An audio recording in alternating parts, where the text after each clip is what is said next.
This is a WMUR Commitment 2020 special in partnership with the New Hampshire Institute of Politics. Conversation with the candidate. Tonight, Mayor Pete Buttigieg. Good evening and welcome to our Conversation with the Candidate series. I'm Adam Sexton. Our guest this evening is South Bend, Indiana Mayor Pete Buttigieg. Tonight we'll be getting to know the mayor and where he stands on key issues. At the start of our show, I'll be asking the candidate some questions, and then after a break, we'll head to our studio audience for their questions in a town hall format. But before we begin with that, let's take a quick look at the candidate's biography. Pete Buttigieg was born and raised in South Bend, Indiana, graduating from high school there before getting his bachelor's degree in history and literature from Harvard. Buttigieg went on to become a Rhodes Scholar, studying philosophy, politics, and economics at Oxford. In 2011, he was elected mayor of South Bend at 29 years old and re-elected in 2015.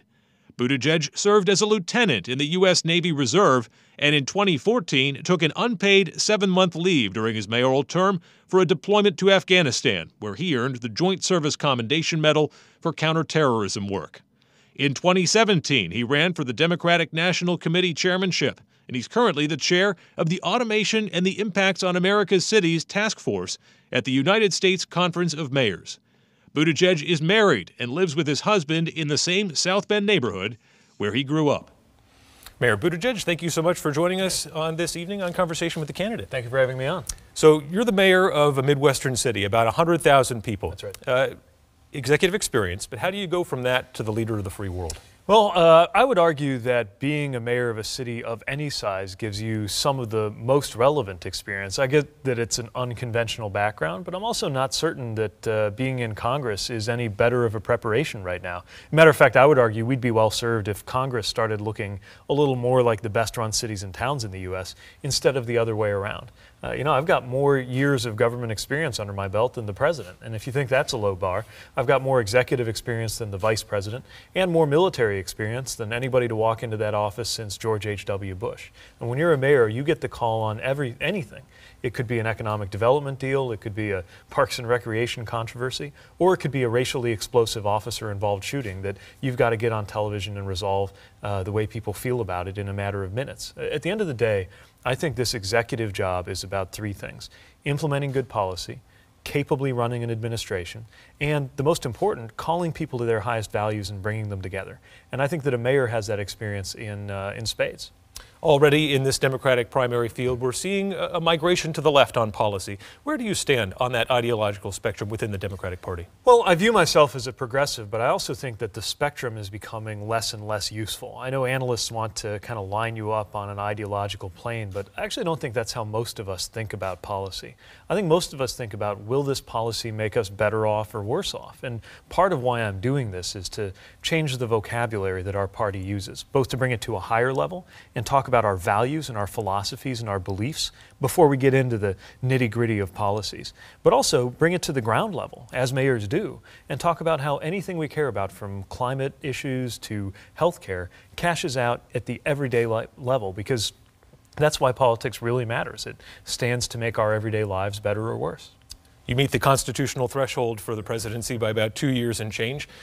What thought did you put into this as you entered into this process about, do I have the life experience necessary to move forward here? Well, I have the life experience of somebody who grew up in one of those communities, like so many industrial and rural communities in America, where you're told that success means getting out, which is exactly what I did, only to realize that coming home was where I would really find purpose. I have the life experience of working in the business community. I have the life experience of being sent to war in uniform on the orders of an American president.